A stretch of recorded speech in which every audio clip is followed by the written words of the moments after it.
le 17 mai 2025 et je tenais à faire le point justement sur le salariat et les salariés qui me détestent depuis l'époque de Pierre Postin, qui était maire d'Ivry-sur-Seine et qui m'a fait diaboliser par toute la CGT. Et grâce à lui, j'ai jamais pu trouver de boulot. J'ai été obligé finalement de me retrancher là où il y avait une perspective d'évolution de carrière éventuellement éblouissante, l'entrepreneuriat. Alors, payer des clopinettes, tu vois, quand t'es patron de toi-même, t'as pas beaucoup de pognon. Tous ceux qui ont créé le SARL à 1 euro en témoignent. Ils ont tiré la langue, galéré pour les meilleurs d'entre eux pendant 1 an avant de dégager des bénéfices, n'est-ce pas? Et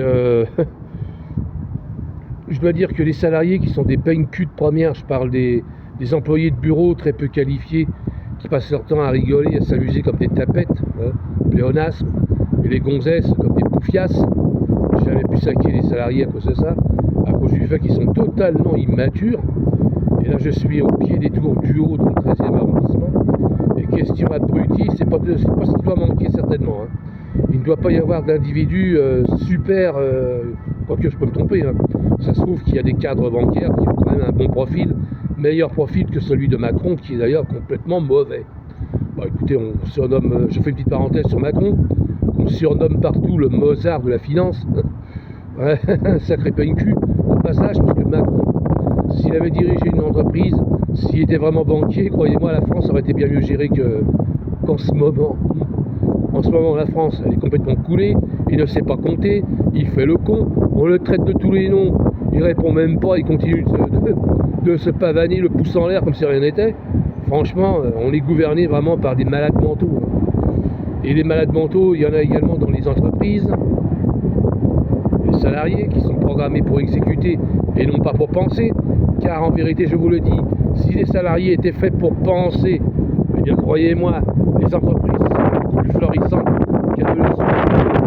Et si elles sont en déficit, c'est peut-être aussi à cause des syndicats qui ont quand même bien foutu la merde.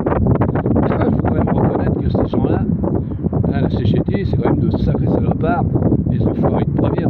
Remarquez, s'ils sont pas contents la CGT, on peut se rencontrer. Je vais vous péter la gueule, je suis bon boxeur. Tu vas voir, je prends un par un à la loyale, tu vas voir, premier round, tu vas tomber par terre, le syndicaliste. Alors, donc je suis très heureux d'être dans l'entrepreneuriat, je suis fier d'être chef. Tu vois, j'ai des projets là. Les communistes d'Ivry-sur-Seine ont voulu casser mes projets, casser mon ambition, enfin bref, ils ont utilisé des flics contre moi, lesquels espionnent mon compte bancaire, c'est-à-dire que la plupart des Ivriens et toute la banlieue sud-est de Paris est au courant de mes montants, mes dépôts et retraits d'argent sur mon compte bancaire. Franchement, on a une police d'enculés. Et quant à Retailleau, là, Bruno Retailleau, là, le ministre de l'Intérieur, là, il a intérêt à se grouiller le cul pour changer les choses, parce qu'un ministre, excusez-moi, mais ça saute. Les ministres, j'en ai vu défiler, moi, et de plus talentueux que lui.